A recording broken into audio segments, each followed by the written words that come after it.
आज की हमारी कहानी एक लड़की से शुरू होती है जो कि एक अंधेरी जगह पर थी, जहाँ वह इधर उधर भाग रही थी, लेकिन उसे कोई भी रास्ता नज़र नहीं आ रहा था।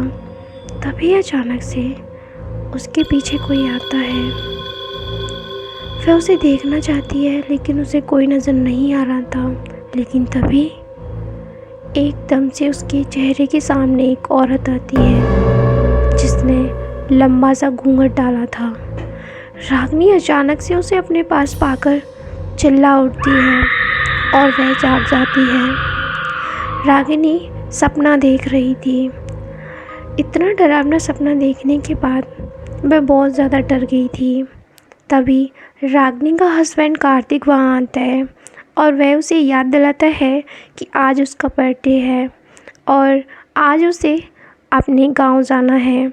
रागिनी ये सुनकर बहुत खुश होती है और थोड़ी उदास भी। वह कार्तिक से कहती है, मैंने तुम्हारे बारे में अभी किसी को नहीं बताया। जब वहाँ जाकर मैं सबको बताऊंगी कि मैंने शादी कर ली है और तुम मेरे हस्बैंड हो, पता नहीं वह लोग क्या करेंगे, क्या कहेंगे। तभी कार्तिक उसे समझाता है और उसे रेडी होने के लिए कहता है। रागिनी रेडी होने के लिए चली जाती है और हम देखते हैं कि रागिनी की बचपन की फ़ोटो कोई उठाता है, लेकिन वह दिखाई नहीं दे रहा था। वह रागिनी की फ़ोटो को एक दीवार पे फेंक देता है, जिससे रागिनी की फ़ोटो टूट जाती है।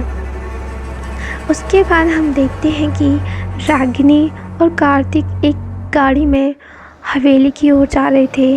हाँ, रागिनी एक रिहायशी परिवार से बिलोंग करती थी। वह राजा महाराजाओं के ख़ानदान से थी। दरअसल उसे बचपन में ही शहर पढ़ने के लिए भेज दिया गया था और तब से रागिनी अपने घर नहीं गई थी। 15 सालों के बाद वह अपने घर जा रही थी। जब रागिनी घर पहुंचती है तो काफ़ी अंधेरा हो चुका था।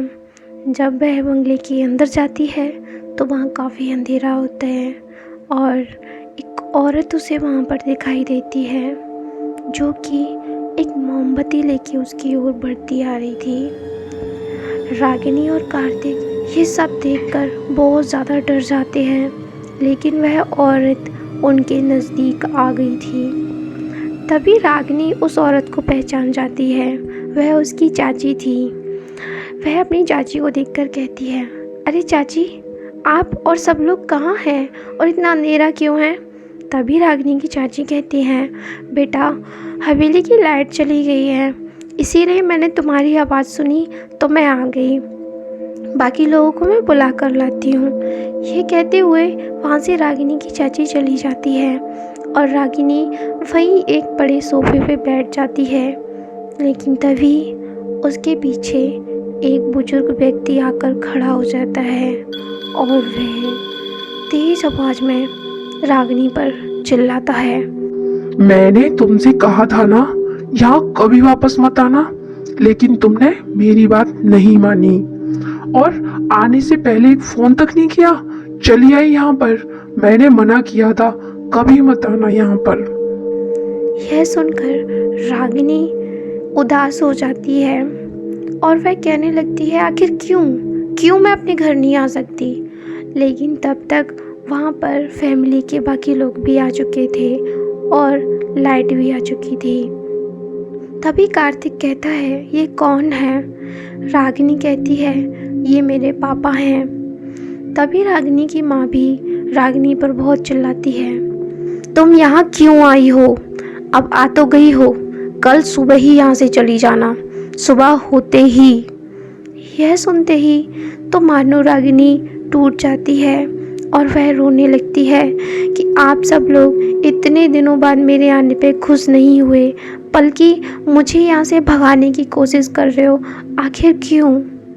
तभी कार्तिक कहता है कि ये दोनों लोग कौन हैं? रागिनी कार्तिक को बताती है कि ये दोनों मेरे माँ बाप हैं जो मुझे यहाँ से भगा रहे हैं। आखिर क्यों?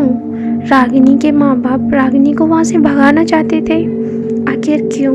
कोई माँ बाप अपनी बेटी को इतने दिन बाद देखकर खुश नहीं थे। चली जानते हैं आगे। तभी रागिनी अपने माँ बाप से कहती है मैंने शादी कर ली है और कार्तिक मेरे हस्बैंड हैं। यह सुनकर रागिनी के पापा को कोई भी आश्चर्य नहीं होता और वह रागिनी से कहते हैं ठीक है, अब अगर तुम इसकी जान बचाना चाहती हो और अपनी जान बचाना चाहती हो तो कल सुबह ही यहाँ से निकल जाना। यह सुनते ही कार्तिक और रागिनी एकदम से सदमे में आ जाते हैं कि किससे जान बचानी है और आखिर ऐसा ये क्यों कह रहे हैं। तभी रागिनी की माँ रागिनी को और कार्तिक को एक रूम में लेके जाती है और वहाँ जाकर कहती है आज रात तुम यहीं पे रुको और कल सुबह होते ही तुम दोनों यहाँ से निकल जाना। कोई भी ज़रूरत हो तो तुम आवाज़ दे सकती हो। ये कहकर वह वहाँ से चली जाती हैं। रागिनी बहुत ज़्यादा रो रही थी। तभी कार्तिक उसे संभालता है और उसे सुलाकर वह बाहर चला जाता है। रागिनी उस रूम में सो रही थी।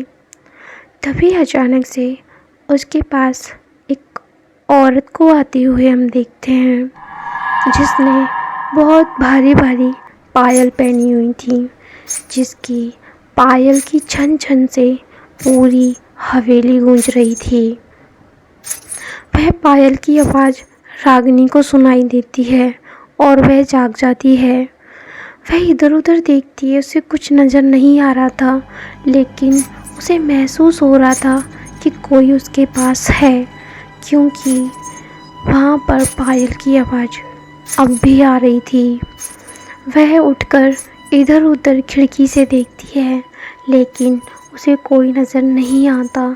तभी अचानक उसे शीशे में एक औरत दिखाई देती है, वही औरत जो उसने सपने में देखी थी। वह उसको देख ही रही होती है कि तब तक वह औरत उसका गला पकड़ लेती है। रागिनी चिल्लाने की कोशिश करती है, लेकिन उसके मुंह से आवाज़ निकल ही नहीं रही थी। लेकिन तभी वहाँ पर कार्तिक आ जाता है और वह औरत गायब हो जाती है। कार्तिक तेज़ तेज़ चिल्लाता है रागिनी तुमको क्या हुआ। यह बात सुनकर फैमिली के सारे मेंबर वहाँ आ जाते हैं। तभी रागिनी के पिता कहते हैं तुम्हें पता है मैं क्यों तुम्हें यहाँ से दूर लेके गया था, क्योंकि श्राप है तुमको। तुम्हारे दादाजी एक तांत्रिक थे जो अपनी तंत्र विद्या से गर्भ में ही लड़कियों को मार दिया करते थे। ऐसी ही एक बार उन्होंने एक औरत के साथ किया, लेकिन वो इस बात के लिए मंजूर नहीं थी। उसके ना चाहते हुए भी उसके घर वालों ने ये सब क्रिया कराई। तभी उस औरत ने तुम्हारे दादाजी को श्राप दिया कि इस घर में अब जो भी बेटी होगी और वो 25 साल की होगी तभी वह उसे मार देगी। तब से ही मेरी बहनों के साथ भी यही हुआ था, उन्हें मार दिया था उसने। इसीलिए मैं तुमको बचाना चाहता था और मैं यहाँ से तुमको दूर शहर ले गया, तुम बच जाओ, लेकिन तुम यहाँ चली आई, वो भी 25 साल का होते ही, आज ही के दिन। यह कहते हुए रागिनी के पिता रोने लगते हैं और रागिनी की माँ भी रोने लगती है। रागिनी यह जानकर बहुत दुखी होती है कि उसने पता नहीं ये क्या कर दिया। तभी अचानक से हम देखते हैं कि हवेली की लाइट चली जाती है और कार्तिक वहाँ से गायब हो जाता है। तभी रागिनी के पिताजी कहते हैं मुझे पता है कार्तिक कहाँ होगा, कार्तिक उसी दरवाजे के पीछे होगा, वह चुड़ैल उसे वहीं लेकर गई होगी। तभी रागिनी कहती है कि मैं जाऊंगी वहाँ, उसे मुझे मारना है ना, वो मुझे ही मारेगी, मेरे पति को नहीं। सब लोग मना करते हैं, लेकिन रागिनी वहाँ जाती है उस दरवाजे के पीछे। वह देखती है उस दरवाजे पे बहुत सारे धागे बंधे हुए थे। वह उन धागों को खोलती है और अंदर जाती है। अंदर बहुत ज़्यादा अंधेरा था और वहाँ पर ही पास में पड़ा था कार्तिक, जो कि बेसुध हालत में था। तभी वहाँ पर वह औरत आती है जिसने बहुत लंबा घूंघट किया हुआ था। रागिनी उसे अपने सामने पाके बहुत ज़्यादा डर जाती है और वहाँ से भागने की कोशिश करती है, लेकिन उस औरत की पायल की छन छन से ही उसका सिर फटने लगा था। तभी वह औरत रागिनी की गर्दन पकड़ लेती है और रागिनी को दीवार से ऊपर चिपका देती है। तभी वह रागिनी को मारने की कोशिश करती है। रागिनी उसे माफ़ी मांगती है कि मेरे दादाजी ने जो किया तुम उसे माफ़ कर दो, लेकिन वह औरत नहीं मानती और अपना घूंघट उठाती है। हम देखते हैं कि उस औरत का चेहरा पूरा जला हुआ था और वह बहुत ज़्यादा भयानक दिख रही थी। रागिनी ये देख के चीखने लगती है और वह औरत उससे कहती है, क्या तुम्हें पता है तुम्हारे दादा ने क्या किया? मेरी बेटी को मारने के बाद जब मैं उसके पास आई और मैंने कहा मैं सबको बताऊंगी कि तुम क्या करते हो, तो उसने मुझे जिंदा जला दिया। यह सुनकर रागिनी को भी बुरा लगता है। तभी वह औरत रागिनी की जान ले लेती है और कार्तिक यह सब होते हुए वहाँ पर देख रहा था। उसे समझ नहीं आ रहा था कि वह क्या करे और वह घूंघट वाली औरत रागिनी को अपने साथ लेकर चली जाती है। तो फ्रेंड्स, कैसी लगी आपको हमारी ये स्टोरी कमेंट करके ज़रूर बताना। तो फिर मिलते हैं नेक्स्ट वीडियो में, तब तक के लिए बाय बाय, टेक केयर।